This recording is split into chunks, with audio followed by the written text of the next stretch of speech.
If you've been following the trajectory of large language models over the last couple of years, you've probably noticed an arms race. We went from models that could read a few pages of text to models that can supposedly ingest entire libraries.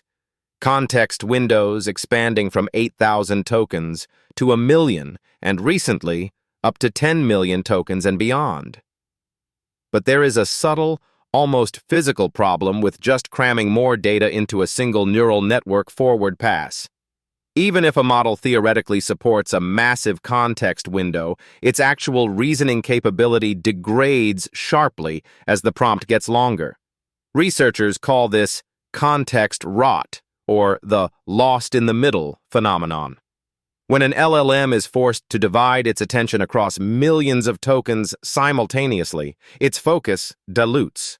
It begins to hallucinate, lose track of complex multi-hop reasoning, and forget details buried in the center of the text. So, how do we fix this?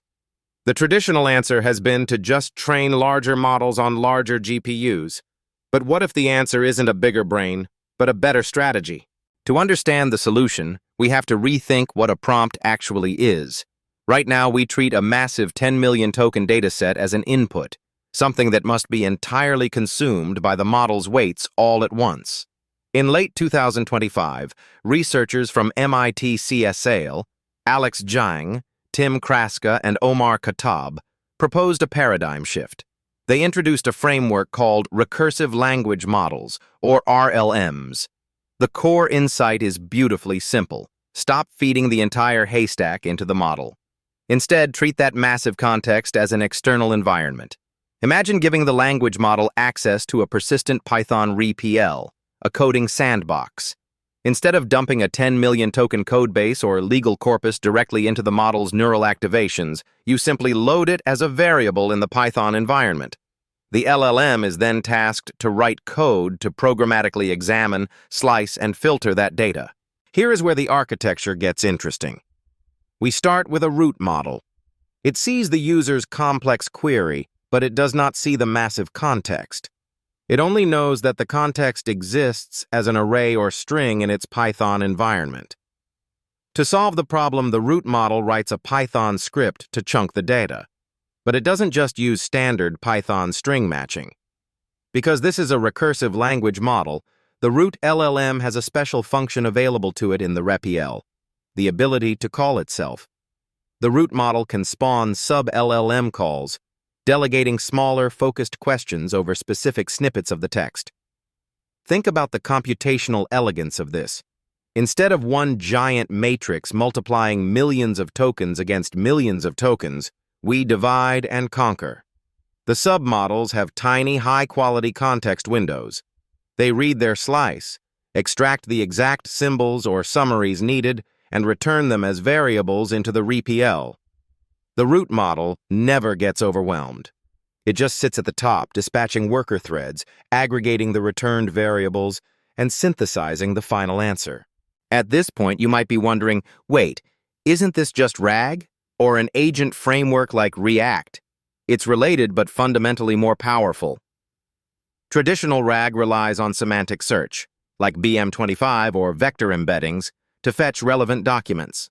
But semantic search fails when a question requires multi-hop reasoning, or when the answer requires synthesizing trends across the entire dataset rather than just fetching a needle from the haystack. Standard agents also run into a wall. They usually append every action and observation back into their own prompt. Eventually, their context window fills up with their own scratchpad, leading to the exact same context rot we started with. RLMs avoid this by returning submodel results not into the parent's prompt, but into the parent's RePL variables. The context is completely decoupled from the model's attention mechanism. It's a hierarchy of reasoning. Local meaning is handled by subcalls, while global planning is handled by the root call. Let's look at the math of inference time scaling. Standard transformer attention scales quadratically with sequence length. Doubling the context quadruples the cost and compute time. With an RLM, the cost scales linearly with respect to the total input size, because you are processing it in bounded chunks of size C. The theoretical costs actually plummet. The empirical results are staggering. When tested on datasets like BrowseComp Plus, which involves reasoning over 6 to 11 million input tokens, standard frontier models like GPT-5 Mini completely fail.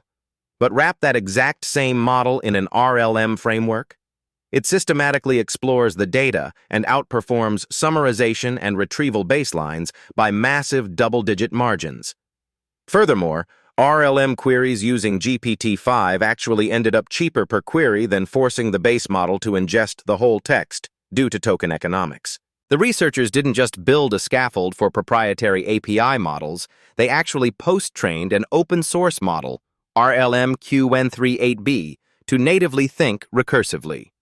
By explicitly teaching the model how to spawn subcalls and manage environments, it outperformed its base model by over 28% and approached the performance of vanilla GPT-5 on long context tasks, despite being a fraction of the size.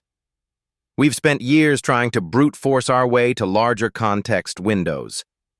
Recursive language models remind us that true intelligence isn't just about how much data you can hold in your working memory at one time. It's about knowing how to explore it, how to break problems down, and how to think about your own thinking. If you want to read the paper or play with the open source code yourself, links are in the description.